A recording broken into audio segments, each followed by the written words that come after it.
Report कर रहे हैं आबिद इकबाल डुमकी, नुमाइंदा JN News CB बख्तियाराबाद डुमकी। खबर शामिल करते हैं बख्तियाराबाद डुमकी से, जहां पर हामिद जई फुटबॉल ग्राउंड में 4 डिस्ट्रिक्ट फुटबॉल टूर्नामेंट का शानदार final match Baloch football club Lehri और मामा वाहिद बख्श बंगलजई फुटबॉल क्लब डेरा मुराद जमाली के दरमियान खेला गया। बलोच फुटबॉल क्लब के 2 मुकाबले में 3 गोल से फाइनल मैच अपने नाम किया। इस शानदार फाइनल मैच के मेहमान खास बलोचिस्तान के मारूफ सियासी कबायली शख्सियत सरदारजादा मीर हैर बयार खान डुमकी थे।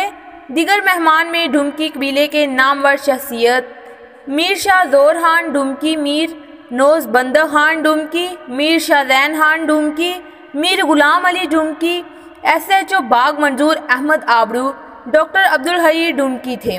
मेहमान खास सरदारजादा मीर हैर बयार खान डुमकी ने जीतने वाली टीम के कप्तान को विंग ट्रॉफी और वर्दियां और हारने वाली टीम के कप्तान को ट्रॉफी और वर्दियां दी। शानदार टूर्नामेंट के इनकाद पर टूर्नामेंट सदर लियाकत अली आबरू और पूरी टीम को मुबारकबाद दी।